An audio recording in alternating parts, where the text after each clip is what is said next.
Yeah. We here, we in this bitch. And it was a hood day in the Meadow Brooks. And this nigga really Let's go. Our way into the Meadow Brooks during hood day, and I watched him record one of his first tracks. Freestyling everywhere. He was nice. I was like, man, you know what? He's kind of sick. All this gang shit on us ain't really coming off, yeah. Rolls through the concrete, but the streets ain't grow soft, yeah. It be really active, you gotta watch the streets that you cross, yeah. Better pray to Jesus, not a Judas that you gotta cross, yeah. They be really clapping in the hood, give them applause, yeah. Whole lot of sharks when it gets deep, feel like it's Jaws, yeah. Don't be come between them and all their little cats with draws, yeah. It'll be RPTs, angel wings, yeah. Just got an IG page. Just got an IG page. Yo, no pressure, no pressure. The pressure replying. Quality up with the assignment, no cosign. And I'm stepping with giants. Custos that are turning to clients. Inland to the island we flying. No bad days when you see me, I'm smiling. Let's go. Yeah. No bad days when you see me, I'm smiling. Yeah. To the island we flying. Custos that I turn into clients. Okay. And I'm stepping with giants. Quality uplift the assignment. She pleased with the pressure applying. God's favorite turn my coal into diamonds. I gotta let a couple play. Let them run. You feel me? Ladies and gentlemen. The summertime winds get blown away. Let's go. So sometimes it's way too hot on this side. So sunshine, go away. My niggas outside, my niggas scan shit. My niggas might run on your spot when you ain't there. My niggas out in 760, still ain't 8 yet. My niggas out in the 9, be on some ape shit. Copper said I'm guilty by associating. Please don't make no brash decisions. Ghost ride the whip, tryna be what Casper isn't. I done crashed a few times, mama live it, ego did it. In your bitch bed, don't do codependent, got me colder bitches. Shoulder sniffing from the weight up on it. Can't say everybody had to learn it. Told them please don't wait up on me. Lately it's been long nights and stress days, can't sleep well. 10 toes, a long drive, the spree wheels. Top golf or top off, we all know that she will. Cause she in love with slacks you make. Christian sheets and rock bottom, you deserve an Oscar, babe. Maybe if you act right, then you could probably rock with me. Maybe. Have you felt the weather? Ladies and gentlemen, we got an IE legend in the house. Get blown away. Hey, sometimes it's way too hot on this side. It's Friday night. The sunshine, we in a murder. Go away. You know how we do. Hey, I can't be everywhere. I can't please everyone. I'm not missing anything. I know FOMO not a thing. What's for me? Life a bring. I just strike like lightning. Loose screws need tightening. Front or forward is frightening. Damn. I just gotta keep my mental intact. It's a bouncing act. I'm actively not where you be at. You see through how niggas acting, learn out how to react. That's how you keep the wheels turning, tires burning. And so stay on track, that's drive, ho. And if you're not down for the trip, then what you ride for? And it's really not how you live, it's what you die for. And not knowing enough of shit, we coming for you though. Niggas wanna benefit off diligence they didn't show. Tryna show they thorough, but we really know it's off for show. Really wanna see the shine, that's when they true colors show. Lord, keep me different, I don't wanna be like them for sure. No, I gotta like the devil tryna be them, I know for sure. Let's go. You know what I'm talking about? Shout my dog, Do Noise, Go Rose. This one of my favorite cuts off the album, dog. I gotta keep it a stack. Sometimes it's way too hot on this side. Mobile Love too. Yeah. Sunshine, go away. So have you felt the weather over here on this side? Ladies and gentlemen. The summertime winds get blown away. So sometimes it's way too hot on this side. Facts. So sunshine, go away. Let's go. Ladies and gentlemen, I had to that's my favorite, one of my favorite cuts. I had to let that one go all the way through. You know what I'm talking about? Thank you, dog. Thank you. You know what the fuck going on. Y'all know where the fuck we at with it. You know what I'm saying? Welcome back to another episode of the McDuff Show podcast live on the Nopressure Records network. And y'all already know the drill if you've been tapped in. Go ahead and click that link and subscribe. Stay up to date with everything No Pressure. You feel me? We got the No Pressure in the Morning Show Monday through Friday. You feel me? We got podcasts, the McDuff Show podcast on a weekly basis. You know, we got artists, freestyles popping up. We just dropped the Young Foolish one. We got Black Lefty dropping next week. So every week we have an artist come in and do live performances and things like that as well. You feel me? But, you know, in this episode we have an IE legend. Part 2. Part 1 officially. Yeah, part 1 officially. Part 2. We did it before. We gonna do it right this time. You feel me? It's only right. You feel me? We got Cam Gnarly in the motherfucking house. Hey. Oh yeah. You feel me? How you feeling, dog? I'm blessed, man. Absolutely, man. Everything is everything. I cannot complain. No complaints, no restraints. I'm seeing a whole lot of opportunity. Mm-hmm. And even if I could complain, it'd be a short list. Yeah. For real. Oh, God, bro. And you know what? You've been out here on the move. Yeah. You feel me? You've been busy. You feel me? I done ran into you a couple times over this month, too. But yeah. You just one of the niggas that just be outside. Anytime I'm outside, you there, nigga. Yeah, we got to keep in motion. Got to keep the motion going. You know, we dropped the album in December, so as soon as January hit, I was already running. Round of applause for the album, too, dog. Thank you, man. Thank you. North End Gnarly out right now. Out right now. You feel me? And if you're not familiar with Cam Gnarly, because you feel me, you've been watching the podcast, and you know I bring up artists all the time up here. You feel me? IE artists. You feel me? There might be a couple LA artists in there, but this is IE. Yeah. You feel me? This for the inland, because we need more of this. You feel me? But this is an artist, ladies and gentlemen. Somebody bars. You feel me? Flow, especially that. We're going to get into another joint that you killed the flow on. But, you know, the flow, the cadence, the substance, the way you... I feel like real artists know how to package their product up and roll it out the right way. Yeah. And that be my favorite thing. You do that so dope. You feel me? I rocked with you on a music video shoot and got to see behind the scenes how you work. Oh yeah, we did a real classic. Yeah, we gonna talk about it too. You feel me? But you know, overall, ladies and gentlemen, like this is somebody you should definitely be hip to, and if you're not, you should click that link in the description. I'm gonna have his Instagram info, his YouTube links, all that right there. So you guys go ahead and get familiar with Cam Gnarly, IE, legend, and for the people who don't know you, because you outside, you out here in the IE. If you're an artist out here, involved with the community, you've probably seen him around. But let's start from the beginning. You know what I'm saying? Like, how'd you, where you from, and how'd you get started into music? You know what I'm saying? Well, man, I'm from California. Off top, my pops is from Venice. My mother's from Chicago, and they met in L.A. I was born in Santa Monica, and then we moved out to the IE when I was probably like 4. I went to a performing arts elementary school in Fontana. Word. All my cousins. My dad's the youngest of 10, so like all my first friends was my cousins. Like Crooklyn, there's so many of us in one house, And then my grandmother was a teacher, so she had us, and they all sang in the choir. So at our house singing, and like not to mention us going to that elementary school, like doing performing arts, singing and whatnot. What school that was just normal. It was called Harupa Hills Elementary School in Fontana back in the 90s.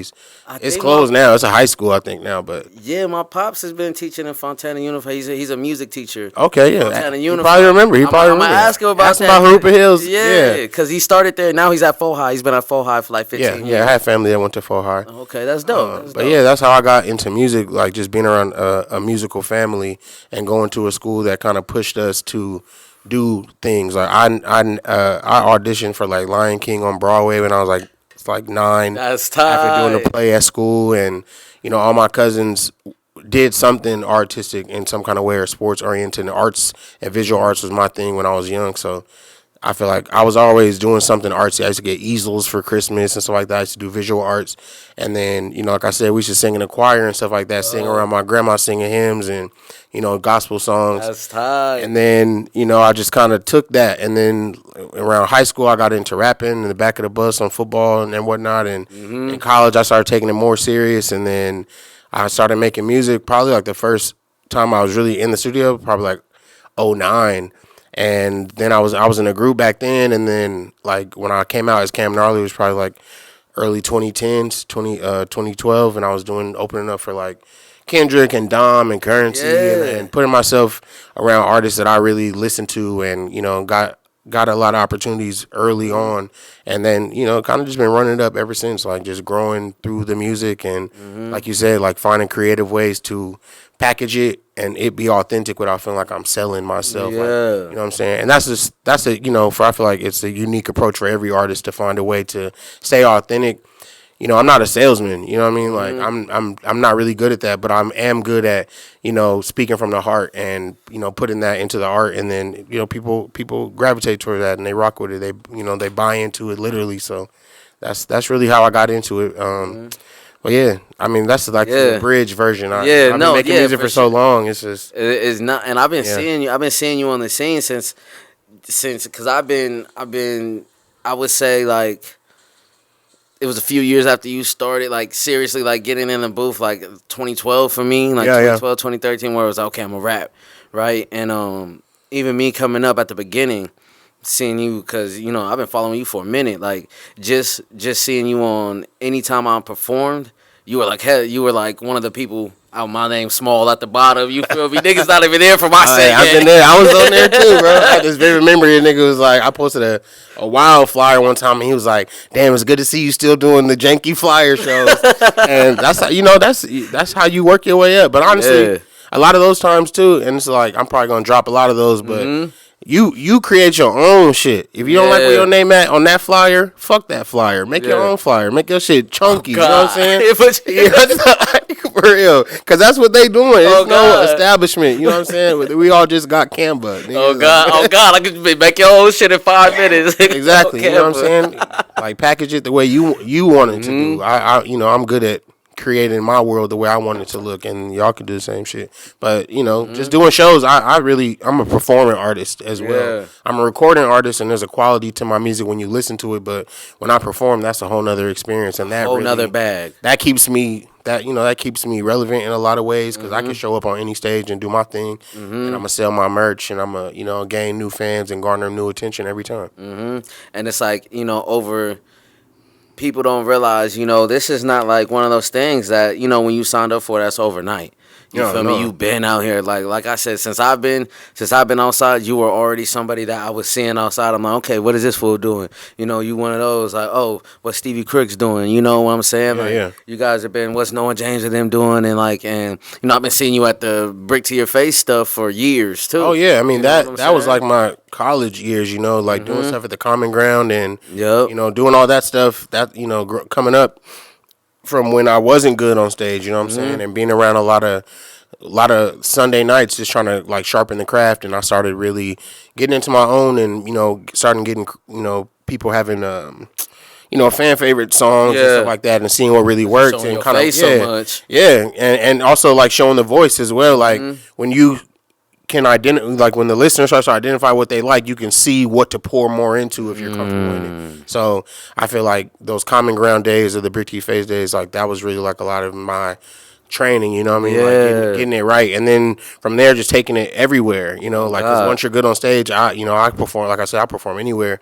And then that got me into throwing my own events with like Rad Habits Holiday and all of that stuff. So, and I want to get into that as well. Yeah. But how big has like somebody like Noah James been to you? Like, what kind of role has he played throughout the years for you? Because I feel like every time I see Noah, I see Cam. Yeah. You know what I'm saying? Like, and like, since, like you were just saying, like, since those common ground days, you getting, to really learn how to, perfect your artistry, what's your relationship like with Noah? How, and what's... Oh, that's like my, it's my big bro. It's my brother more than anything. We're not as little and young as we started, but we went to high school together. He was a senior when I was a freshman, so I remember seeing him doing sessions or not doing sessions, but like freestyling in the quad and stuff like that. And when I first started doing music, he was throwing these events that was like an IE leg of an event series called Project Blowed, and you know, that was one of the first times I went there. I was, you know, some of my homegirls who had heard our music was trying to push us to go to these open mics, and that was one of the first times. And then when I was there, I happened to bump into him, and I'm a very organic type person. Like, if we already have a relationship, not yet, but if we already have a relationship, like, I'll, you know, I'm a build off of that more than just trying to manufacture something. So over the years, you know, we came up, we were the little homies to a lot of older dudes who did a lot of stuff spitefully, and there was a lot of like competition and negative energy. And I feel like around the time where I was finding myself musically and getting into talking about, you know, positivity through my music, that was something that Noah and I really resonated on, and we linked up probably like super officially, like doing stuff together and coming out at each other's shows and doing shows together probably like 2014, 2015. Okay. And, you know, we always just building together like that. Our, you know, the slogan was always, you know, create your own, and that was something I did. And then also just something I would always say to him is like, a strive for me is a strive for you, because we both representing an area that is underserved and underappreciated. So we glorifying it and they glorifying us. Then we make it easier for anyone who's coming behind us to say, oh, I'm from this place, and they'll say, oh, I know from Cam or Noah or Curtis, or you know what I'm saying. And then there's other, you know, bigger names and lineages that we came up around, from the Hit Boys and the Octopuses, and you know, like all of those things are tied in together. But yeah, like my relationship with Noah, we've always, that's like that's my dog. I like to call a lot of the homies my community cousins, you know, like community cousins. Oh God, we didn't been together so many years, you know. When I see you, it's love. I want to know how your family doing, what's going on with you. Are you still with what's her name, or you know what I'm saying, like that kind of thing. So I started saying that around like 2020, like we cousins, you know what I'm saying? Like we spend enough time together. Noah's like family. Out here working. He knows my mother. I know his mother. You know, I know Lisa's mother. They know my, you know, they've been to my house for holidays and things like that, like years and years ago, long before we had, you know, locks hanging down. And stuff like that. Like we was, you know, so that's like my brother. That's my creative cousin. That's my brother in creation and just building community. I feel like we've done a lot for the community out here, and also just trying to create spaces for people to do the stuff that we wanted to do that we didn't have a lot of opportunities to do back when we first started. Because I started when I was like 19. And you know what? I commend you guys on that, because, you know, a lot of what I do is based off that. It's like, where there's lack of, you must create. Yeah. You feel me? And I think, like, especially for the inland. Yeah. You know, when we did that shoot for Brick to Your Face, shout out Noah and Lisa J and Brick to Your Face and all that, by the way. We just did a shoot, and you're, for the Artist of the Month, they're doing a new thing with the Artist of the Month. Right? Yeah. And that post looked great, by the way, too. I was really moved by that. I didn't even know they were going to do that. And, you know, it was wrote very nicely, too. Yeah. I showed it to my mom. She shed a little tear. She's like, my baby. You know? That's what I'm saying. You know, I like that's hard. We got to do that for, you know, that's what I mean. It's important to pour into your community, and Noah is great at that. And I feel like I'm also good at that, where we identify people that we resonate with, and it doesn't matter if they got 2 songs, 10 songs, 10 albums. Like, we're going to try our best to get an opportunity, throw them a lob or something like that. Yeah. Just, you know, just try to get them in the mix in some way, shape, or form. And like I've been with and building with Brick to Your Face for so long. I still appreciate the recognition, because, you know, at the same time as we work closely together, we are creatives, you know. Like, you know, there are times I don't see Noah because I'm cooking up, you know. Like, during the time of me doing North and Gnarly, the time that I was talking to him, we were mostly playing the audio dope, and when I wasn't doing that, I'm showing him, oh, check out this song and stuff like that. So you know, we are still, to our credit, that's what's something that we ain't never really lost. Like, when Noah's in his bag to cook, he's in his bag to cook. When I'm in my bag to cook and I'm in the studio, like, that's what I'm on. And the true test of any friendship, it doesn't matter what it is, that if you can separate for a little while, when you get back together, it's like you ain't missed a beat. That's and, you know, that's how we are as we get older. Yeah, that's how we are. You know, and especially as you create. Yeah. Because, you know, sometimes I'm tapped in, and I like to, you know, when I get an album on, I'm kind of the same way. Like, I kind of get distance. There's nothing else I do. For the next few weeks, for the next couple months. Oh, yeah. Like, I'm living this. Like, I get dismissive. I ain't gonna ask my shorties for sure. Yeah. Like, there are times like, I'm sorry. I know I'm busy right now. But that's for me, that's just how I was raised, though. You know, a man's supposed to be moving off his purpose. And that's the thing that empowers your life and your decisions, and, you know, the ability to show up for those that you love. So if I didn't have this purpose of music, creativity, and creating spaces for those things to flourish, I don't know what kind of guy I'd be, really. I always told myself, if I didn't, I say this, and I've said this in a few songs. I've told this to my girl. If I don't chase my dreams now and bleed every last ounce of this passion and, you know, obsession we deal with as artists, and if I can't get that off, I don't want to be in my late 40s, you know, with kids. Like, fuck, I wish I would have just. Yeah. I don't want to have resentment towards myself and to the world, be mad at the world just because I feel like, you know, so, and I think, and I'm glad you said that because, you know, on this show, we talk about a lot of artists watch this, you feel me? And a lot of people out here doing some of the same things we do. And, you know, I always want to push that to, you know, you got to stay down. Like you said, you damn near 15 years in since you first was like, I'm about to start. Yeah. This is it. You feel me? Same name, you know, under the same name the whole time. And, you know, it takes time. And, you know, you gotta just go get it. And, you know, your loved ones, like your girl understands. Your main homies understand. You know, Cam in album mode. And honestly, even if they don't understand, you have to understand what you're on and make it a priority, even if it goes against what other people may want from you in that time. And you have to be okay with that. You have to surrender to that. And, you know, that, because those, like I said, the true testament of any friendship or bond is a person's ability to understand what it is that you're getting at, what it is that you're working toward, you know? And if they don't understand, use it as motivation. Yeah. And it's like one of those things where, like when you say motivation, you know, I feel like there's so many different forms of, like, I use, you know, and I'm sure you can relate to this, like your life experiences. Yeah. You know, some days you be feeling like niggas got you fucked up today.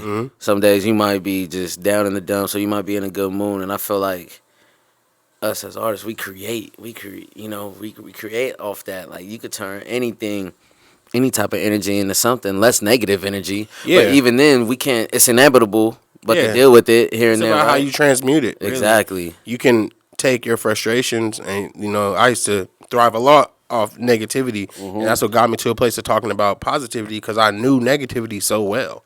But once I started to grasp that if I maintain a positive mindset and it reflected in my actions, I get positive outcomes, I started to turn that type of thought process into a mantra, and it became, you know, a part of my makeup. Like, you know, I'm constantly looking for or listening to where the silver lining is, what can I learn from this?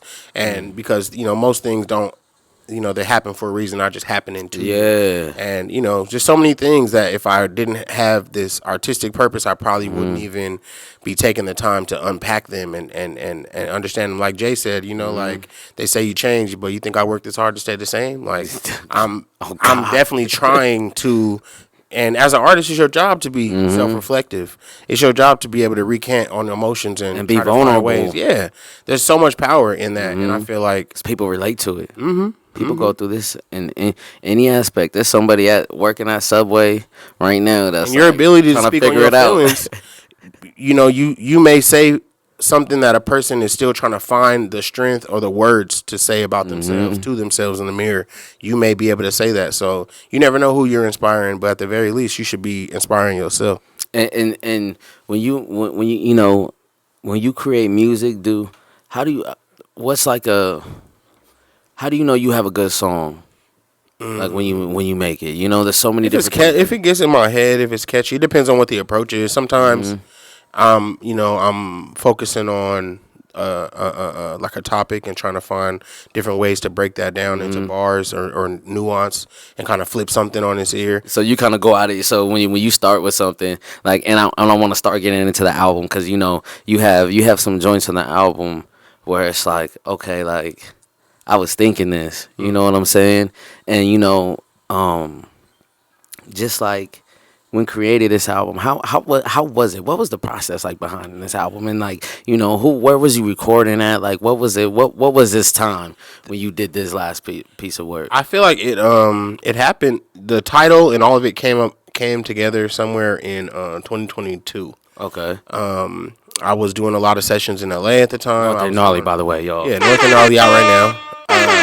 I was doing a lot of sessions in LA at the time, just trying to work something out. I didn't even have a project I was working on. I was just staying creative. So I was doing a lot of sessions with doing a lot of sessions with Cassius in LA. Okay. And, Not the Father Studios, working with the homie Waju a lot. Okay. And then during that same time, working with Ray at the same time. We had just, we just happened to link up to do I was doing a verse for one of her previous projects, and we did Space and Opportunity. And I feel like those songs, like Space and Opportunity, Weather on This Side,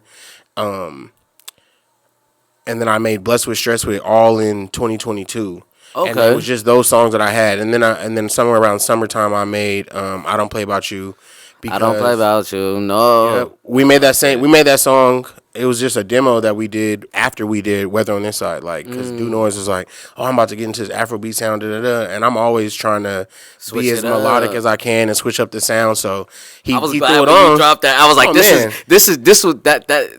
As soon as I seen the video snippet on the gram, I'm like, that's what I'm talking about. Because I could always expect a good song from Cam Gnarly, but this was something I haven't heard. Like, it is kind of Afro beats, kind of That's how I want to feel like. I feel like it's hard for me to make a bad song, so the best thing I can do really is just try to play with different genres that I haven't messed with, but I appreciate, and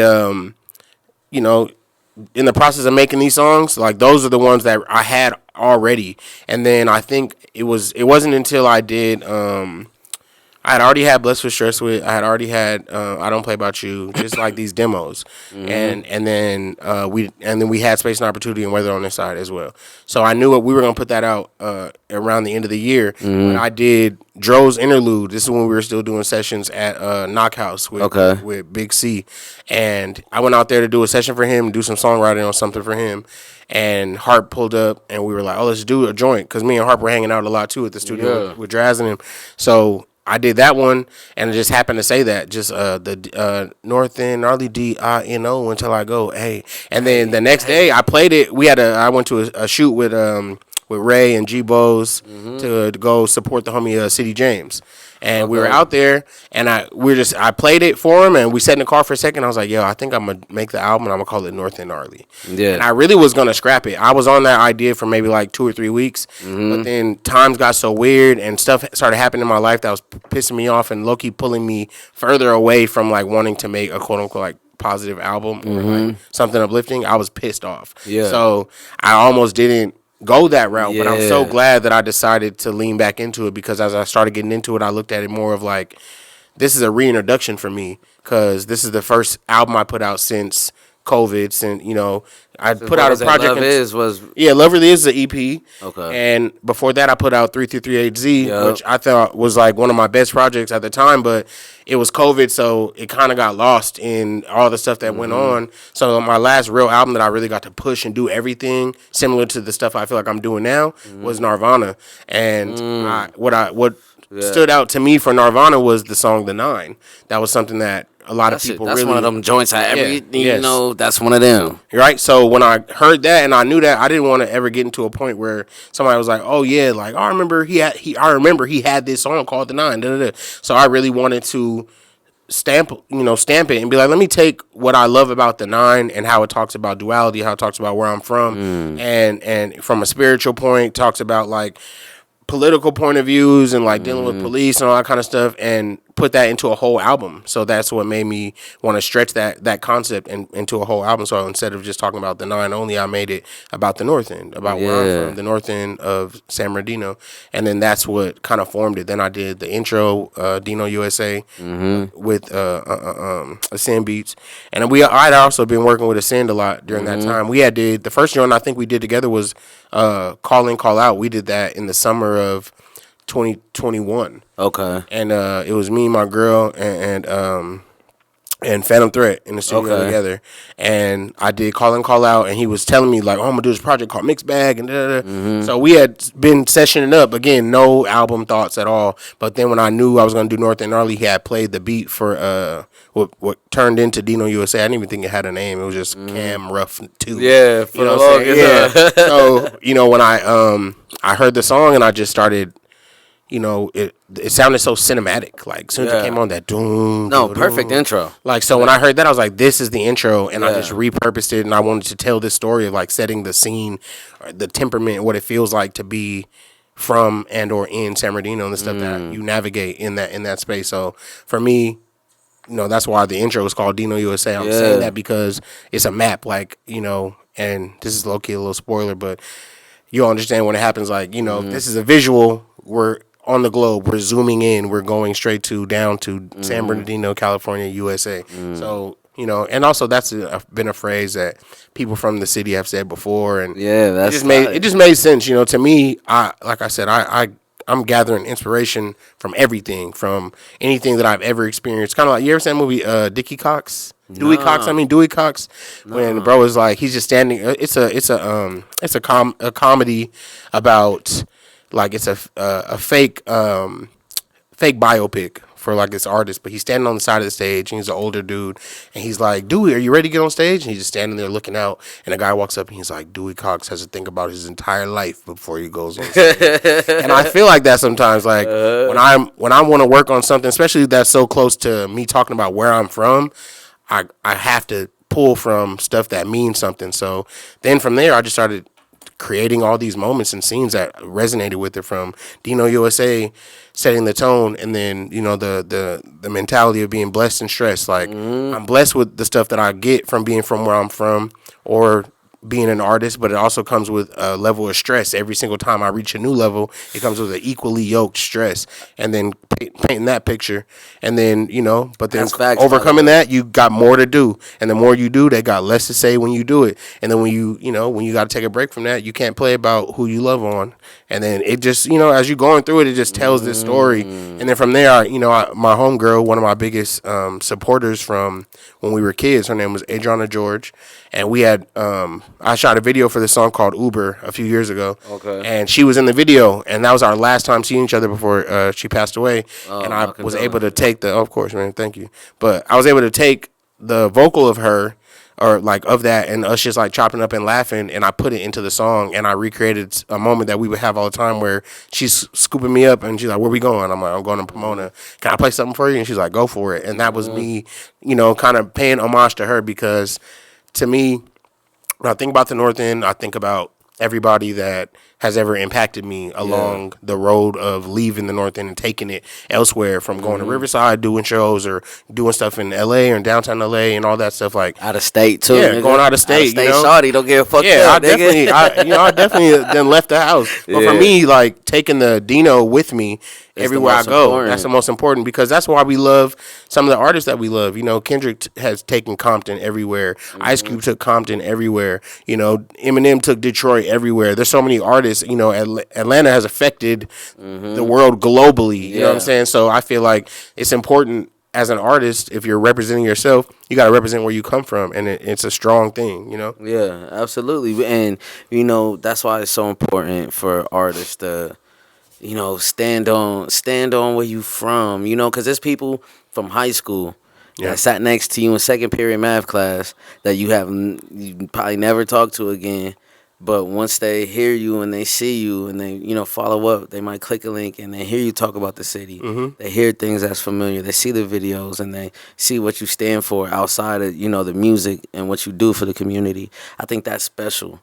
You know what I'm saying? And, that's why I think it's so important for, people to rep where they from. You know what I'm saying? Like that. And, and that's why I commend you, because, that's something like everything you're saying is, conversations we have in here on a daily basis. Yeah, you know what I'm saying? Between artists, you know what I'm saying? So that's real shit, I appreciate that. For and real. Artists.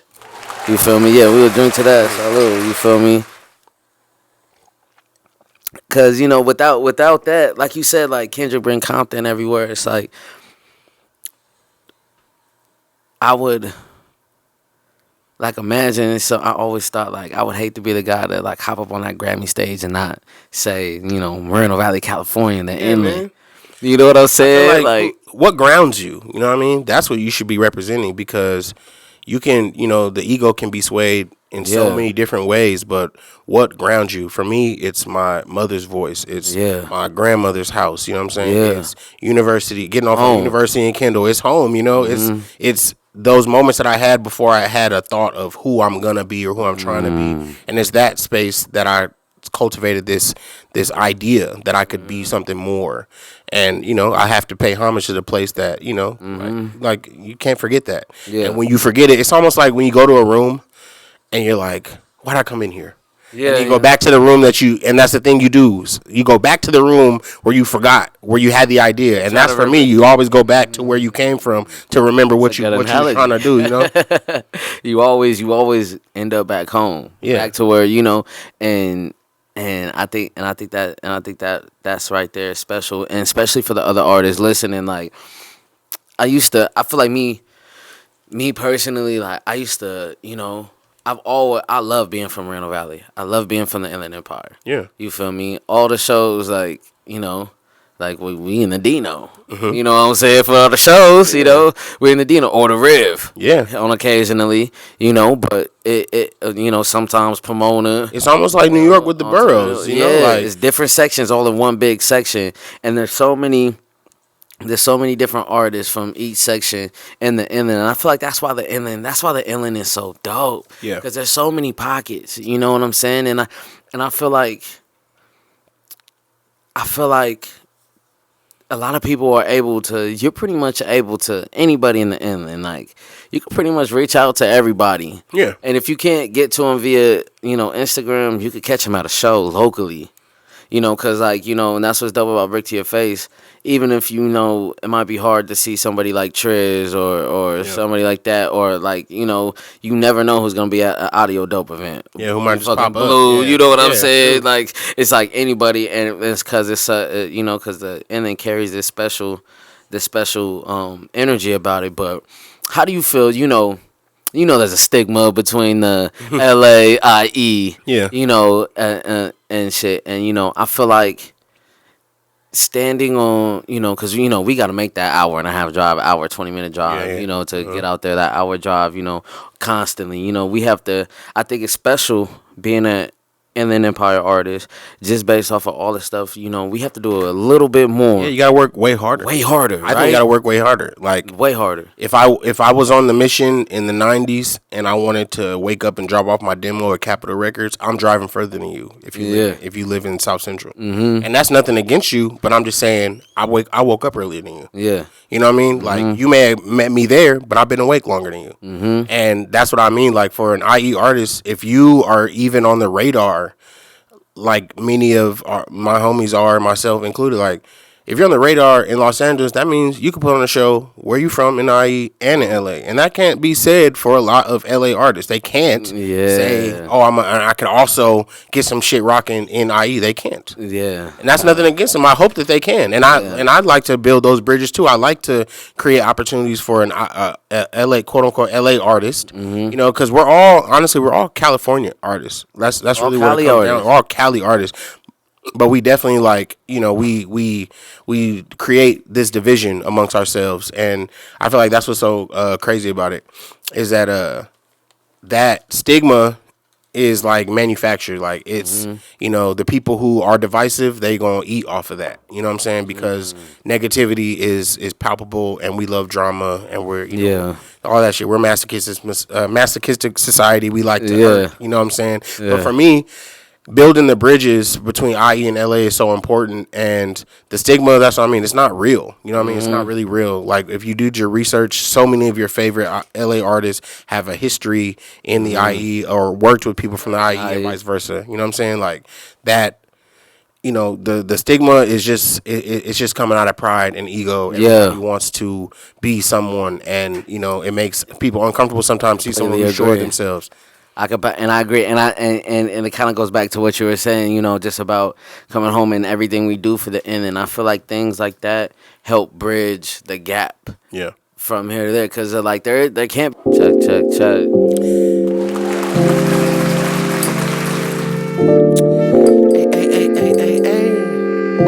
Yeah. Woke up today with a smile on my face. Nothing can faze me. It's just facing opportunity. It's just facing opportunity to see all the amazing reasons why God made me. Ladies and gentlemen, Just don't come back thinking you know Let's me. go. And I've been through hell and back, and my nonchalance is a habit. Sometimes love is a tactic, and I never deserve that. Whether I'm peaceful in my plans or a nigga need the hands, it's just space and opportunities. Stay 10-toe stands. Anywhere I stand, it's just space and opportunity. Don't play with that man. Learn some ways to expand. It takes space and opportunity on love on my end. And if it's not, it depends. I need space and opportunity. Yeah. Ladies and gentlemen, you now tuned in live on the Nopressure Records network. You feel me? I'm here with Cam Gnarly in the motherfucking house. You feel me? We in this motherfucker. That was Space and Opportunity. You feel me? That's out right now. You know what I'm saying? It's Ersky. That's out right now. Stop playing. And they got a fire music video to it. Man, you know even the BTS, man, you went crazy on there, Thank bro. you, bro. Thank you. You feel me? Fire, man. Thank you, dog. You know shout that was me Levi too. Yeah, shout out to Levi. You know what I'm saying? I learned everything from that man right there. Yeah, He, bro's you know, fire. he's blessed me and hooked me up a lot throughout the years with everything. But let's speak on that in a little bit. You know what I'm saying? Tell the people kind of about how that day and how that record played out and like what made you guys want to go. Man, it really starts with a conversation I was having with Skywalker Mike. Okay. And we were just talking, and I was stressed the day.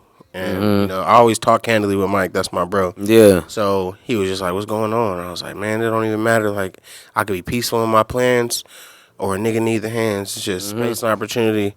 And he was like, that's hard. He was like, that should be a song. Like, you should use that song. And I was like, I will. I bet I'll do that. And I'd straight up, like, we were DM, and I could find the DM. And I was like, I'm going to do that. And then he had this beat called Angel. And like I said, I went to do a session with Ray. She had a session with Brooke. And she hit me to come over there to do a verse for her song. And then we're about to leave, you know, and there's always that one thing, oh, anybody got anything want to pull up real quick? Da-da. I was like, I have this hook, and I'm working on a verse to it, but the hook is hard. And I laid it down, and in the time that I was laying it down and getting the layers right, Ray came up with that opening line, that beautiful opening line. Yeah. And from there, it just went, you know, each time we stepped into the booth, it got better. She laid hers down. I did more layers of vocals. She did layers of saxophone, and then we had it mixed. And then from there, I took it to get mastered. It was actually mastered by my homie Eugene O'Neill, and him and I sat down and chopped it up even more. And then, you know, so it's a group effort from me, or from Skywalker Mike, who made the beat, then me and Ray getting together in the studio with Brooke, and he arranged her saxophones and engineered the session there, and then me and Eugene did the final mastering for that session. And it's just a special song, you know. Like I said, I like to write in a way that makes people think without knowing that I'm having them think, you know what I mean? And I feel like that separates my music from a lot of people who, you're trying to make positive music, or you're trying to impact people in a positive way, but it comes off corny when you're being preachy. And I'm not trying to be preachy. I'm trying to talk to you, and then as you're listening, you can pull something from it and be like, oh, you know, I get that now, or that analogy makes sense to me. So for me, you know, we grew up in areas where when somebody said ain't nothing but space and opportunity, that was not an expansive thought. That meant it was time to get down. But in that instance of having that conversation with Mike, I was already thinking like that, where I'm like, I really just need some space and opportunity to do what I need to do. And maybe I'm looking at this wrong. Maybe I'm looking at these scenarios wrong. You know what I'm saying? Instead of looking at the situation as something I should be fighting, I should be looking at the situation as something that could inspire me to go further, move beyond, and expand. So when we did that, that was just the inspiration behind that. And then Mike is our resident woodsman, you know, bro. Always is in the woods somewhere, traveling, and, you know, he be going to Joshua Tree, he be going to you know, the canyons and Arizona and stuff like that. So when he hit me, he had a concept idea for the video, and he had written it out. And I think Levi had hit me saying that he was a fan of some of the music that I had done and liked some of my past videos. So, you know, we were constantly going back and forth days where we were trying to lock it in, just didn't work out. And, you know, we were finally able to get everybody on the same page. And y'all pulled up to the crib on the north end, and it was a camping trip. Granted, we had cameras, but it was a camping trip. You know, we had water, we had snacks, and we had a destination to go to. Yep. And we were, you know, from the moment we got in the car, you know, from us shooting with the handheld in the car to us like setting the scenes, you know, we really did make that fire. We made a fire. We set up a tent. You know what I'm saying? Like we were sitting around the fire, chopping it up. Yeah, exactly. Like we were posted there. We went to the lake. You know what I'm saying? Went by the lake and you know walked through the snow. You know what I mean? Like it was an experience. And Damn, we did a lot that day. It was a whole day. We sat up there the whole day. By the time we came back down, it was nighttime. Yeah, and we stopped at that In-N-Out at the bottom. Yep, and then that was it. So that was what's so pure about it is that. Also, you know, with the intentionality of this album, I want to represent the Inland Empire. I want you to see and hear and understand different parts of the city like a commercial. So, you know, Big Bear is in the mountains of San Bernardino. So I wanted to show a side of San Bernardino that people don't always see. But when you look it up, this is Big Bear San Bernardino. You know what I'm saying? So it's super intentional to do the video there as opposed to going somewhere else, you know what I'm saying? Yeah, Because I feel like we have it all here. And I did the same thing with the I Don't Play About You video, like the scene of me and my girl pulling up to the Baker's, you know? Like, that's something classic. that IE people have done. You pulled up with your shorty and she want the, you know, like, and we, the you know, mama number one. Yeah. With the chicken quesadilla. Yeah, make sure you shoot with a whole lot of spicy ketchup. I want all of that. Like, so, crazy. You know, that video is special and it's the first run at showing that we want to show different parts of the city and have like these authentic moments. You know, I'm more of a candid type person. I'm terrible at being a poser or posing in general. I don't like that. Like it makes me feel disingenuous, makes me feel fake. Makes me not like all that stuff. Like, I get in my head about it. Like I don't like that. So that's not you, nigga. Yeah, exactly, bro. If I'm doing too good, sometimes I'll heckle myself. You know, what I'm saying? Like so. For me, I want something authentic. I want it to feel pure. You know what I mean? Because otherwise, what are we doing? You know what I'm saying? I can augment some fake reality for you. I could sell you on some idea of me or some shit like that, or I can just really be myself. And as I grow and change, my music will grow and change. And I feel like if you've been listening to me since the early days of from Cam Meets World to you know, GoPro to Posse Prevails, the Crilly Fam stuff, like all you can hear in my music where these elements start pouring more, where I start being more melodic, where I start being more positive, where I start putting more into the messaging of the music, and also just talking about where I'm at in my life, what I'm dealing with and stuff like that. So I feel like that song is a great example of that, where I'm really talking from where I feel, and the origins of the song is really just from me talking to my mans. And you know what? It's just like and then like Ray's vocals complement everything you were saying so much, and then like it feels peaceful, even though it's like everything you're saying right now. Like I feel that with that record, and I knew as soon as I heard it, I was like, oh, this is one of those ones. Yeah, I remember we talked about it when we were playing on speaker. You're like, oh, so you talking about fading, but you're not. Yeah, you know? And I was like, yeah, like it's both. You know, it is both. And like I said, I like you like it's like exactly that. Like don't get it fucked up. Yeah. You feel me? We, you know, from where I'm from and who I am, you know what I'm saying? Like, we all feel this, you know, space on, but like you saying, like, how after you thought about it, you're like, nah, if I only had space and opportunity, nigga, like. We may not even be in the situation where I got it, you know what I'm saying? Like, because there's so, you know, when you say the number of space and opportunity, you think I'm going to use the space and opportunity to get at you? I can go find something else to do. You know what I'm saying? And it is like the Boondocks, you know, a nigga moment, you know what I'm saying? It's a perfect opportunity to throw your life away. You know what I'm saying? Like, I don't need to use this opportunity for that, you know? And I learned that lesson a long time ago, where sometimes the stuff that you're going through in the moment isn't happening to you. It's an opportunity for you to get out of it. You know, I had somebody who was beefing with me one time, and I didn't know what they were mad at, and I didn't have the time and energy to correct them. So I said, hey, you got it. For sure. Yep. And I'm going to take this opportunity to never talk to you again. I'm not fucking with you, man. So, but it's like, and you know what? I was just having this conversation with Trula. I was like saying, like, anything that I've felt like in the past, any type of way, you know, like, it's frustrating out here, you know, at times doing what we do. But like all the emotions I felt towards people, whether they did me wrong and had me fucked up or not, you know, I had to let all that shit go, my nigga. Because it's like, and what we doing, I need all the energy. Like I'm using it up every day. Yeah, every single day. And I'm so sensitive to the energy that I give out and that I receive that I don't have the capacity to entertain people's bullshit sometimes. You know what I mean? You don't, especially don't let a nigga be in album mode. I'm really not. Like, you know, and just stop playing with me before I turn you to a song. Yeah, you feel me? For real. You feel me? I've definitely done it. I've definitely done that. Like, you know, but you know, all in all, just like, you know, what's been the response with the album?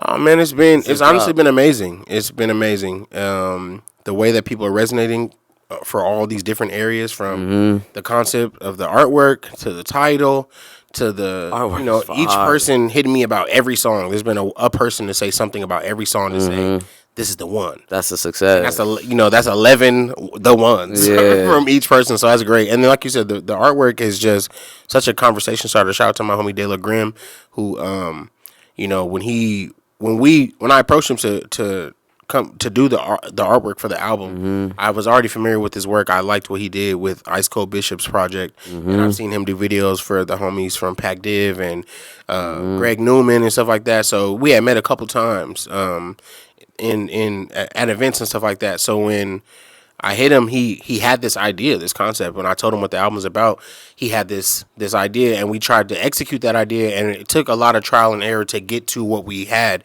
or what we have, you know, the final product was.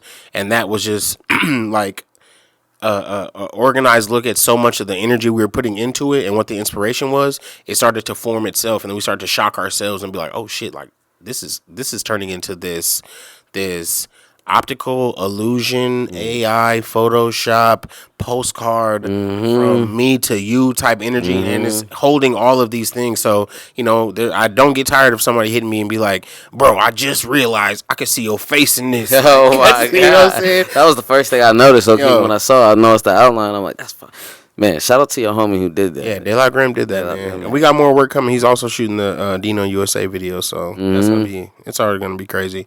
A lot of the concepts for the visuals and for the artwork is a lot of conversation, a lot of just bond building. You know, like it's not just I hired bro and he just did that off the, you know, us not knowing each other well. Like he was understanding what the vision was, and as we were doing the research to pull what the inspiration was going to be for this optical illusion that we wanted to do, it was always going to be some form of edit of optic illusion. I wanted to the thing that we kept going back to, and I was like, I want to take different parts of the city, and when you see the city, I want you to see me. That's the thesis of the project itself. Okay. Like when you think of San Bernardino, when you think of the North End, I want you to think of Cam Gnarly. So in that way, how do we do that visually?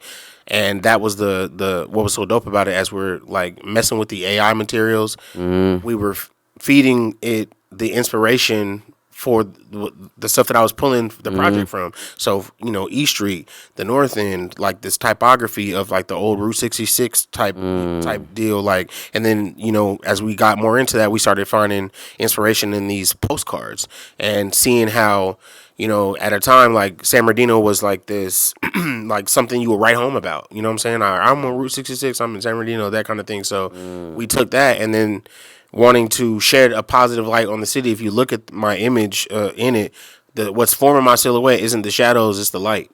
So my image is coming out in the light of this, you know, for those that know, like downtown East Street used to be a very active downtown, and if you take that street all the way up, you're heading toward the North End. So it's metaphoric, it's symbolic, and it's special because we put a lot into it, and there was a lot of trial and error. Like before it was going to be like street signs and drone shots and stuff like that. And, you know, I could show you some of the stuff that didn't make it. It's almost like 40 other covers that we worked through. Shit. And that would just happen to be the one that worked the best. And then from there, we were just like, all right, now we got to edit it. Now we got to color correct it. Now we got to, you know what I'm saying?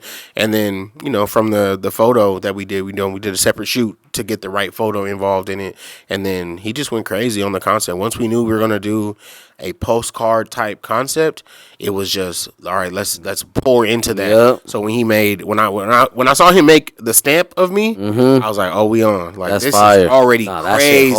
That shit so hard. when I saw that, I was like, honestly, this could be the cover right here, but let's go further. You know, so then we were like, all right, well, let's just not do a stamp. Let's do a postcard. And then what do? You got the postcard image, the front, but you got to have the back image. And, turning the track list into a message that you write into a postcard. It's all conceptual, you know what I'm saying? And we went through the conversation of, like, maybe just, doing 1 through 11 and keeping it simple. But it's like I said, like, we're going so hard in the concept. Let's just go all the way. All the way. Yeah, like, so. Exhaust suck every fucking squeeze all the fucking juice out that motherfucking concept, nigga. Because if you don't, I feel like you'll regret it later. You'll be thinking about, I could have did this. I like leaving a concept when I have the idea. I just gotta do it. I gotta execute it and be done with it. Because there's ideas that made sense for me in 2019 or 2020 that I just outgrown. But it's such a dope idea. We had to have the patience for that too. Like I'm not. I collaborate with people. I know what it's like to have people waiting for me to do something, and it only makes me move slower or overthink it when someone's badgering me and bugging me about it. You know what I'm saying? And I wasn't like that with it. Like, every time we talked, it was a mutual understanding that we're getting closer to an idea. And I'm communicating with him where I am in the process of recording and the mixing and the concept ideas that I have for the videos. I'm like, okay, we're getting close. You know what I'm saying? So then when we started the project was done at least like a month or 2 months before the artwork was done. So from there, it just gave me more time to create final touches. And as I'm listen to the album and we're fixing the artwork, we're just staring at the cover while we're listening to it, and we're and living with it. And then it's like, I really feel like this when you look at the cover, every song you hear, you can feel it in there. And that's also the feeling that you want to give in the image. There's this movement, there's this motion in it. Like, if you were really in that, it's just people moving around, so. Absolutely. Yeah, I love the concept of the artwork. It's dope just trying to push things creatively. I feel like I did that with Love Really Is when I took the title Love Really Is and took every song to finish the sentence. Love really is boundaries, love really is the heels. Yeah. So when what we did on this concept art, my girl did the artwork on that one as well. So I feel like this is just us going even harder into how conceptual can we be with a piece of artwork. And I feel like this is one of my best covers I've ever had because it's so true to what the concept of the album is and where I come from. And then even more than that, because it represents the music so well. And like I said, it's a conversation starter. It could be fire all by itself, even if it had no music attached to it. If it was just like, I made this image inspired by an artist from San Bernardino, it would still be fire on its own. So shout out De La Grim. He did that. And you know what? I'm glad people get to hear about the details and this shit. Because sometimes, without be able to just get that off and like let people know like that's what this means and this is what this is. Like, although it's like, there's beauty in the mystery behind it. But like, I feel like I always like when shit I'm fucking with, I want to know everything about it. Oh yeah, so, I can show you the postcards that the image is inspired by. I can show you the typography that that's fine. Of the greetings from San Bernardino and all that. Like, all that stuff is what I pulled into the marketing of it, the phrasing of it. This project is a postcard from me to you. The using the mail emoji and stuff like that. Like, all that stuff is just very detailed. No, I and when me looking at it and when it's dropping, me being a fan and just going through everything, I'm like, it's very detailed. Because me and True Love were in here yesterday. And me not even remembering about today, we were just talking about you. You know what I'm saying? But we were zooming in. I was zooming into the detail of the postcard and shit like that. And it was like, that shit crazy. And we're going to make those for real, too. I mean, I can't make a stamp, but I'm going to have stickers of the stamp. And then we're going to make a real postcard version, cardstock. Some physicals without I'm glad you mentioned. I'm gonna have vinyls of the album. Oh yeah. I'm gonna have cassettes of the album, and I'm gonna have hard copy like jewel case CDs of the album. But also, real postcards. Like the front of the cover will be on there, but it won't have the track list. It'll have an open space where you can write on, and the stamp won't be on the back. It'll have the open square, so you can really turn that into a piece of postage. Because that's what it's for. Like, I want, mail it, don't mail it. It's all a novelty. Like, I'm trying to give people something, to understand that we care about this piece of art so much that we want to flesh it out and give you all of the ways that you can have it and own it. And like I was saying in the beginning, how you roll roll out an album is all of that right there, and that's that's my favorite part. Once you got the music done and you in love with the album, now it's like, how is the artwork gonna be the cover, to this piece of work? How was the videos? How was the colors? I was confident. I'm gonna definitely say I was so confident because there was conversation I had with people who was like, "Are you sure you want to drop in December?" I'm like, "Yeah, I don't care," because I have the luxury of doing that. I'm not a big famous artist. I have people who are gonna gravitate to what I'm doing, especially if it's quality, no matter when I drop. I don't have to succumb to the rules of the industry. I'm not up there in that point where it matters for me.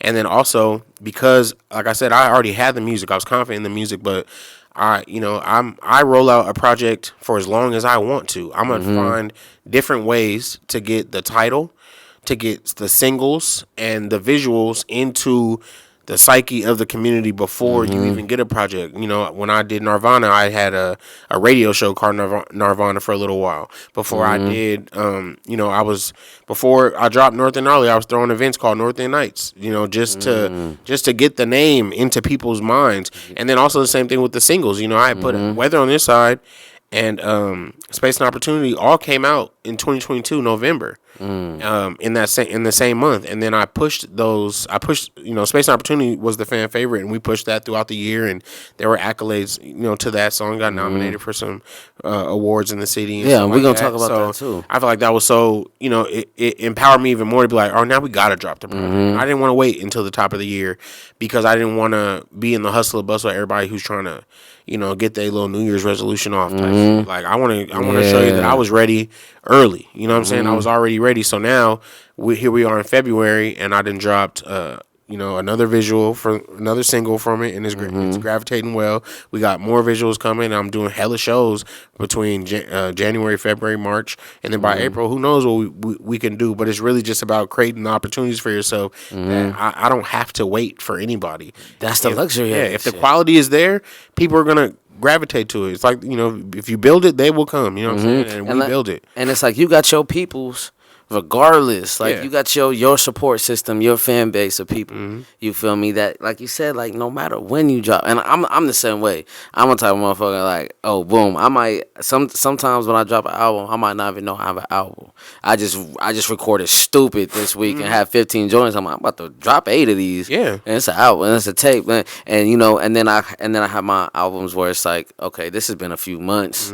Like I won't, put money aside for music videos, for spaces, and we gonna do a short film. I got the merch, like, and those things right there, like you said, like even with the novelties and everything that goes along with this. I feel like I watch a lot of Curtis King and shit, and he's been speaking on going into 2024, like it's going back into the hands of like the DIYers, into the people who are outside, and like you've been doing this. I've learned from observation for many years, from watching what Curtis was doing early, Rick Your Face doing early. I used to go to Ham on Everything events, like learning from my time at Alpha Pup in the Low End Theory days, like learning how to throw a show for myself, learning how to to scratch every resource and create merchandise and product for yourself. And then when you're doing that, you're halfway in branding right there, because what your events feel like, what your music feels like, what your taglines are, all that stuff matters in the web of who are you as an artist. And, when you think of Kobe, you think of number 8, 24, Lakers, Mamba mentality. You know what I'm saying? Like these are themes that he stood on and perpetuated throughout his brand, that it became a mentality, and all of these are the cornerstones of that. So when people think of Cam Gnarly, I want them to think of San Bernardino, North End San Bernardino, positivity, melodic music, like building community. Like that's the things that I want to be remembered for. And if you do that, you're already walking in your legacy. There's nothing that anybody could tell you when to do anything. Like, just do it. Anybody tell you when to no. And like you said, like even if you're like, I'm not a super big artist, so I don't have to do that. Like even once we get to those to where where we want to be at, I still wouldn't want to change. Like, I'm still gonna do it when I want to. Still want to just drop when I fucking want to drop. Because I don't feel like I navigate myself as if I'm not a super big artist. I'm just saying, like, I'm not held to any constraints of an industry. Of like a label. I have to be mindful of. Oh, Drake's dropping. Let me not drop. Fuck all that. Yo, Drake is gonna drop, and he's gonna do what Drake do. I'm gonna do what Cam gonna do. Yeah. And for me, you know, that it only makes it better that I'm putting out music that's gonna stand up and stand the test of time around other artists who are doing the same exact thing. And in that, like, we're the same. Yeah, no, absolutely, and nigga, I fuck with that. What is we talking about? You know what I'm saying? So, you know, and you know, you mentioned briefly, like, you know, I've been seeing you up on stage, you know, not performing though. You feel me?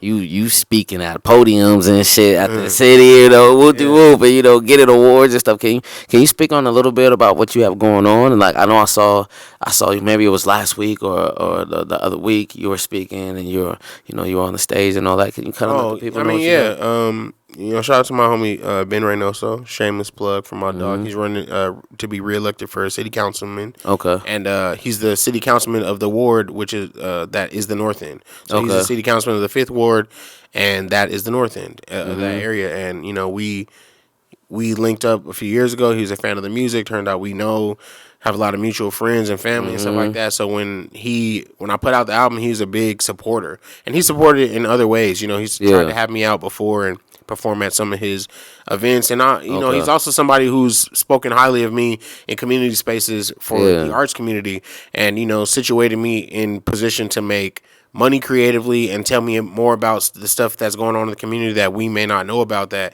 it's important for us as creatives to know that these spaces exist because there's budgets for these things, there's grants for these things. And a lot of my friends who I came up with in my early college years and stuff, that's always been something I was like literally rubbing the elbow of, you know, being around the people who are the ones throwing the events, being around the people who are the ones, you know, pitching and petitioning for the grants to, you know, to get these things going on. And that's just something that, you know, my parents ran junior micro football league for like 10 years. So I would have those conversations with my pops about how do you get sponsors? How do you get in touch with local businesses? How do you get the sponsorship to get this free food or these chairs or that, you know, the stuff that would help me facilitate events. So I learned by observation in a lot of different ways and found a lot of success based on community and family. So in that regard, you know, working with Ben, and when that opportunity came, he was a big fan of the album when it came out. Yeah. So it was dope that when he was running for his reelection, he hit me and he was like, bro, I would love for you if you could do me two things. One, perform at my reelection rally at Cal State. And that's where I got to speak on his behalf and talk. And then the other side of it was he was like, I want you to take the intro, North End Where I Stay, Dino USA, loop that for me. And then he came out to that. And I thought that was also really dope to have that introduction to other city government officials and introduce them as a representative of the arts community. You know, because we are fighting different fights, but we're doing it for the greater community, so we can uplift San Bernardino, we can uplift the IE, not just so that we can be respected by LA or whatever, but for the sake of, you know, the kids who need a place to exercise their inspirations and their talents, or, you know, just having a safe space to try something new. You know what I'm saying? So that's how I ended up into that space. And I also, that's dope, bro. I work in my bad, I'm getting allergies. No, I work in education. I work for the city of San Bernardino, working with kids on the autistic spectrum, RSP, and that kind of thing. So like I said, growing up, my family, that's just something that was embedded in us. We always had to do something in the community and to be intentional about giving back. So working with the youth, and then working with, you know, as a state employee for for San Bernardino School District, working with people who are, you know, working for the City Council of San Bernardino, it just makes sense that over time, what I used to do, just because I wanted to have the time to still make music, so I was like, well, will be a good job to have. I work from 7 to 2, you know what I'm saying, and have the rest of my time. Now I'm starting to see so many of these different parts of my life gravitating with the medium of music, kind of pulling it together, that I represent more than just what you hear on a song. You know, I can still represent something and speak for something even when I'm not making music. So that's kind of how that came to be. And you know, shit, I might be the mayor one day. Yeah, that's what I'm talking about. Yeah, that's what I'm talking about. Cause you know, me and the homies, we you know, like we speak about we speak about what's going on in the city and shit like that so much. Like, you know, the fact that you can, like you said, like you could give back with intention. Yeah. Like, you know, we with the purpose, you know, really, really do it. And if you gonna make a change and stand on something you passionate about, like, you know, not too many people got it in them to, you know, to really follow through with shit like that. Start in your backyard, bro. I mean, there's so many other ways that I've seen people do that, and it doesn't necessarily, you know, it's great to work with city government and stuff like that. You know, it's good to know your councilman because those are the people you can talk to when you can't reach your. That's how you make the change. Senator and whatever. You know what I'm saying? That you can make the change exactly today. You can go in there today and apply the pressure today, and you can see differences in a month from now, as opposed to waiting for your senator or the president to do something for you. Exactly. You know what I'm saying? The president, they doing so much other shit. They're not really Moreno Valley. And that's you know, all we need city councilman. All we need is to organize. You know, all we need, and we do that already. You already know how to do that. And I feel like if we start, you know, kind of looking at yourself as an artist differently, you got more hyphens than you know. You're not just a rapper, singer, songwriter. You're a creative. You're an executive producer. You're a manager. A leader. You've been managing your career the entire time. You know what I'm saying? So when I started to look at my employment resume and putting it up against my creative resume, I started to really see how much I really did and started to find new language and showed me different pockets to create impact for myself, create opportunities for myself. And, you know, there's money out there, bro. There's these art initiatives that, you know, this money goes up all the time, especially in disenfranchised areas like ours, you know. Yeah. If you do the research, if you happen to do an event for a museum or something like that, their operating budget may be $1 million. You know what I'm saying? Like, don't shortchange yourself. Like, you can definitely make a living off of what you do if you find the opportunities that pay well enough for what you do. And, you know, some people, you know, Curtis King can do a concert in his bedroom, in his house if he wants to, you know what I'm saying? Or you can, you know, get your city councilman to, you know, or get somebody to open up a building or a venue in your city, you know what I'm saying? Like, it's all relative to what you feel like you have the capacity and want and the will and desire to do. And it's all right there. The money's there. You know what I'm saying? Yeah. From the consumer one, you know, those 1,000 people who are willing to put up $100, or from, you know, that grant money that's already allotted, just waiting for you to step up and say, "Hey, I got an idea." It's like, and because you never know. Yeah, you never know. Never know. Worst you hear is no, and then pitch again. Yeah, and keep doing it, because you know we Black Lefty and Stavo, they did a show at one of the parks over here. It was for a wellness event, and that's actually the homegirl. I'm gonna have her on here during Black Future Month. And we're in it right now. You said what? I said we're in it right now. Oh yeah, that's what I'm saying. And so I'm the mayor was out there. Okay. And you know, so the homie asked them that we have on Frederick, we have a outside auditorium, like a sound stage, like a huge ass stage. You know what I'm saying? So we trying to be able to work our way into that. That's how you do it, man. You know what I'm saying? You got infrastructure, bro. So hey, if y'all got a network, tell them, hey, I got a network. You feel me? Yeah, that's what I'm saying. Hey, if y'all see this right now, let me know if y'all know somebody. You feel me? No, you feel me? Nopressure Records. Yeah, we need that Moreno Valley creativity grant. You know what I'm saying? Yeah. If you're a grant writer, please tap in. You know, this is something that you can pour into. And a lot of those people, there's an archetype for those type of people who they have a lot of opportunity, that they're probably not as tapped in as they should be for the position that they have. So it's your job to create that bridge, you know. And luckily, the person that I've done that with is a friend of mine. But I create more friends in that space where I'm meeting people who are just as tapped in their respective community, and I'm always trying to find different ways that we can intertwine our thing. And I'm seeing those opportunities. I just got hired to DJ at the Ontario Art Museum. There you go, man. For a good piece of, chili. You know what I'm saying? Like, and you nigga, you didn't even know you was going. Yeah, I was like, all right, we do. You know what I'm saying? But that's it within my skill set, and that's the thing. Like, you know, preparation means opportunity. You know what I'm saying? Like, I know how to do that, but you know what? A hell of an incentive when you're really being compensated for your time and your energy and your effort. And that makes me want to go harder. And it's like with you know, and it's in the realm of like this hip hop shit. Like what? I'm a DJ, yeah, and I'm an MC. Come on, and and like. And I feel like that with everything. I tell artists like, I might not get bread off a stream, off a dish, okay, a couple $100 here and there every time I drop something, but I just go out to dinner with that money with my lady we try to celebrate, at least do that off the disc, right? Yeah. You know I what had I'm that saying? convo before when I remember I was on a podcast with Dumbfounded, and we were talking about the streaming, and granted he got crazy numbers. I was like, it'd be a lunch menu, you know what I'm saying? So, but that's just the streaming. But like I said, if you put the time and effort into a product, bro, merchandise. I've been at the noodle spot with my girl wearing the Love Really Is hoodie, and I'm bumping into somebody I went to college with,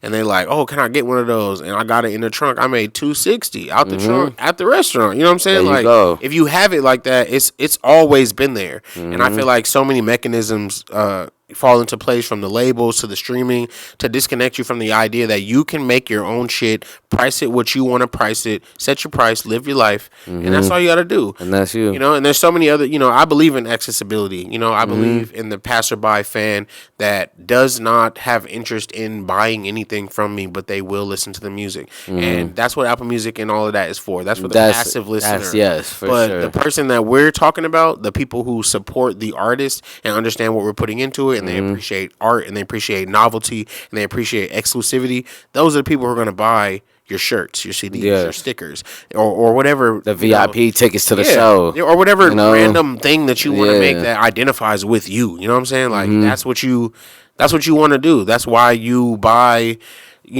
posters for teams and all that kind of stuff. They've created that novelty space where you're like, don't you want this poster? Got this guy, got this. You know what I'm saying? Like, we're all, it's capitalism. You know what I'm saying? And but if you can find a good way to be authentic about it, it's not as capitalism. And that's the thing. Like, right now, I feel like, history is repeating itself. Yeah. Everyone, for years, like, we don't do CDs. Now everyone wants CDs. Yeah. We might not play it in the whip, but I want the physical copy just to have it. It's coming back around to where it's like the thing now, you feel me? Like, I feel like, vinyls have always been like something that, novelty that's been going up. But real even music then, aficionados get the vinyls, you feel me? Of course, when I got a couple of my, favorite albums on vinyl that I don't even play. It just feels good to have it. You know what I'm saying? Just to say I have that on vinyl, it feels good to have a couple Dilla records on vinyl laying around, but overall I feel like this, like things like that are like gonna take artists to the next level, going into the rest of the year, you know what I'm saying? So, but like overall, my nigga, like overall, we live on the motherfucking Nopressure Records network. You know what I'm talking about? Is there, I like before I get up out of here, and this is just part one. I gotta have you come back frequently. And the next couple, I like to have I like to mix people up. Yeah, we try the homies here next and so we can just shoot this shit. This is our serious one. This the interview. This is like everybody. This interview. This is the North End Gnarly NPR network session. You know what I'm saying? You feel me? No Pressure Records network. I definitely want to make some more conversation up, with people, I gotta get Draz. Hey, Draz, my nigga, come on, my nigga. Yeah, shout out my dog Draz. That's my nigga. He mastered the whole album. He mastered the whole album. He's on the, okay, He mastered the whole album. Shout out my nigga Draz, it was mixed by my boy J Harp. Shout out J Harp. There's a lot of, like I said, all the producers are on it. Features Ray, G-Bose from the Dino. Shout out Ray. Gold Rose from Moreno Valley.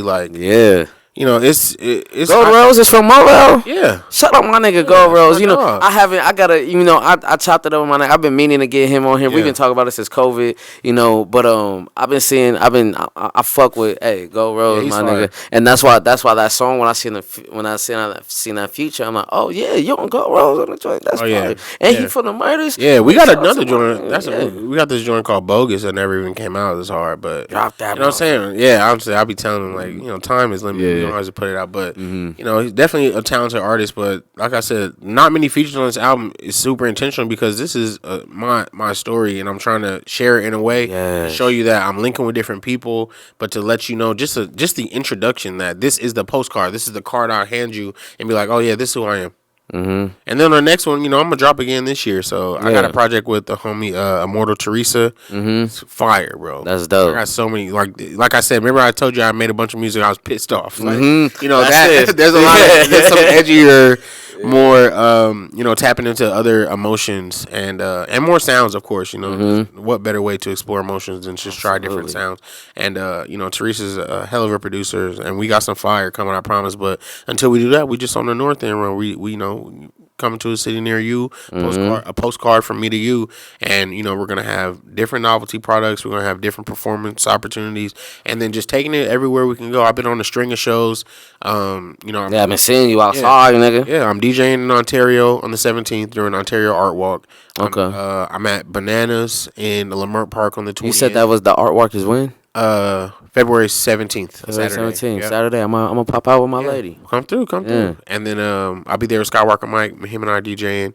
I'll be playing some unreleased music and new music and just vibes that I like to get down to. Yeah. And then that's all ages family friendly. Then we're in Lamert Park on February 20th. Okay. It's gonna be me, Aramis, All City Jimmy, a lot of dope artists over there.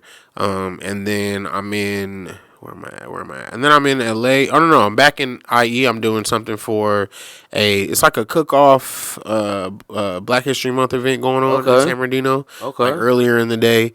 And then I'm doing this event called Not Evil in Los Angeles on the 25th, I believe. And then that's February, and then I got some stuff coming up in March for y'all. Another videos coming out as well. Dino USA, look out for that video too. And I'm just excited. This album is really good. I promise you. Absolutely. The visuals are fire, the artwork is fire, and just everything that we put into it is all you're gonna see it over these few months. Man. What is we talking about, dog? Me, bro. You feel me? No, thank you for coming through, dog. For real, bro. Like, thank you for coming through, man. And it's about fucking time because I lagged it last time. No, so honestly, it's way better now. Yeah, way better now. I'm Back glad. then when we did it, we didn't even have an album or whatever. We were just chopping it, and I appreciated that. I even appreciated that back then. You know what I'm saying? Like, and to see what it's grown into since then. For both of us, absolutely. This is exactly how it's supposed to be. So that happened for a reason, and this is the reason. Right. And I always say, like, Snoop Dogg used this analogy in that ASAP interview back in the day. He was like, "As you start going up the ladder, you're gonna lose some homies. That they aren't going up, so you're gonna lose them. You're gonna keep going up, but the niggas that are going up, you might have seen them motherfucker a couple years ago." But now you guys is on your journey. Like it just makes sense. You don't gotta force it. And just looking forward to the rest of our careers and just the rest of everything. Like I've learned to just let shit be. Yeah. Let shit play out. Be patient. Keep working. Just in all aspects of everything. Yeah. Just keep going. You feel me? Because shit ends up you'll get locked in with people that you never expected to be locked in with. You might get a record, like you said. You might be in the studio. You might get a record with somebody you've been trying to get a record with. You might have worked with somebody on a graphic designer that you've been trying to work with. Sometimes it's just all about staying down. You feel me? Staying down, staying consistent, and just keep going. You feel me? Fuck it, keep it going, bro. Like don't let nobody stop you guys watching. You feel me? Yeah. Just all in all, you feel me? Just fucking keep going and stay consistent. You know what I'm saying? Run it up. That's it. And stay positive. You know what I'm saying? Very positive. That's the brand. Very positive. Very positive. Stay very positive, man. Don't let them knock you out of that. Yeah, no, absolutely, man. Hey, bro, thank you for coming through, dog. Blessings, bro. Yeah, I'm gonna have you back. I'm gonna have you back on. We gonna have the homies though. We gonna shoot this shit some more. You feel me? Next time I'll bring some more unreleased music. We'll get for sure. Whatever, man. Yeah, no, all that. And I already talked to Noah and Lisa. I gotta get them back through here. Oh yeah, you feel me? I'm about to have Draz back come through here. You feel me? So there's a few people that we gotta get back in. I gotta get a Sin back over here. Yeah. You know what I'm saying? Shoot the shit. Els ain't been over here in a few weeks. So I gotta join with Els too. I forgot. I got a little posse joints. Me, Harp, M16, Aramis, Tino on it. It's fire. That was that. Where'd you go? I didn't go. I was burnt out. I'll play it for you. What was that? What event was that after? It was after the Brick to Your Face 14. Yeah, the Common Ground. Yeah, Common Ground. That was honestly the first time I invited people to come listen to the album, and I have a lot of that session on camera. I remember seeing the homie Deb did a BTS shot. I haven't put it out yet, but it's fire. Nah, bro, I seen everybody in there, and I was at the crib like, Yeah, there was no way I could have been faded. I was faded. They were the first group of people I pulled up because after lit. that I was like, y'all come to the studio, like come hear the album. Jumping, and it was fire. You know, everybody put up that. Man, I should happy. have Everybody popped out, said, man. Should have popped out. You know, but hey, you know, just like shit like that is like.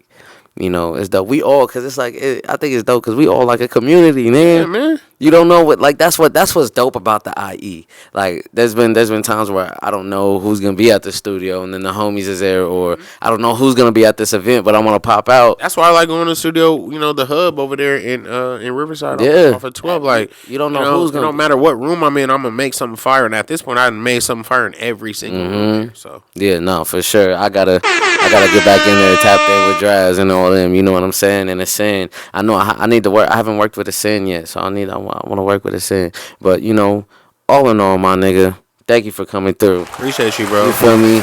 This has been another episode of Nopressure Records. Oh, I was about to say No Pressure in the morning. It definitely is not the morning. You feel Almost. me? I've been in that mode all week. You feel me? But another episode of the McDuff Show podcast live on the Nopressure Records network. You feel me? And y'all already know the motherfucking drill. Go ahead and click that link and subscribe, and make sure those notification bells is on, so every time we drop it, go straight to the motherfucking phone. You feel me? Until next time, everybody. I'm your host, CM McDuff. That's Cam Gnarly. You feel me? Tap in, buy merch. You can support on the brand, support on the website, camgnarly.com, CAMGNARLY on all socials, camgnarly.com. Buy some merch, buy some stickers, and I got some brand new merch dropping, some very positive merch, and some North End Gnarly merch. So, yeah, let's go. Peace. Boom.